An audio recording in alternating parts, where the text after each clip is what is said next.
சமுதாயத்திலே பாருங்கள், ஐங்கால தொழுகையினுடைய பாங்கோசை காதுகளிலே விழுந்தும் தொழ வேண்டும் என்கிற எண்ணம் செய்து கூட இல்லாத மக்கள் உண்டு. என்ன காரணம்? உள்ளம் கெட்டுப் போய்விட்டதை அவர்கள் உணராமலேயே வாழ்ந்து கொண்டிருக்கிறார்கள்.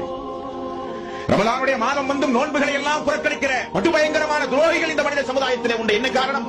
அவருடைய உள்ளம் சீல் வைக்கப்பட்டதை உணராமலேயே வாழ்ந்து கொண்டிருக்கிறார்கள். அல்லாஹுவை பொறுத்தவரையில் அல்லாஹு தஆலா ஒரு மனிதனை முடிவு செய்து விட்டான் என்றால் அவனை ஆயுதம் கொண்டெல்லாம் அல்லாஹ் தாக்க மாட்டான், உள்ளத்திற்கு சீல் வைத்து விடுவான். சூரத்துல் பக்ராவுடைய ஆரம்ப வசனங்களிலே பாருங்கள், ஹத்தமல்லாஹு அலா குலூபிஹிம் வ அலா சமீஹிம் வ அலா அப்சாரிஹிம். அந்த சூரத்துல் பக்ராவிலே நீங்கள் பார்க்கலாம், அல்லாஹ் தஆலா செவிப்புலன்களுக்கும் உள்ளத்திற்கும் சீல் வைத்து விடுவான். அல்லாஹ் தஆலா எந்த நல்ல வார்த்தையும் உங்களுக்கு உள்வாங்குகிற சக்தியே இருக்காது. பயானை கேட்பதை போல பார்த்துக் கொண்டே இருப்பீர்கள், ஆனால் உங்களுடைய வாழ்விலே மாற்றம் இருக்காது. உண்டுமா இல்லையா? நல்ல பயானை கேட்டுக்கொண்டே இருப்பீர்கள், நேரத்தை அதற்காக வேண்டி ஒதுக்குவீர்கள், கேட்டு முடித்த மறு கணமே அதற்கு நேர்மாறாக நீங்கள் நடப்பீர்கள்.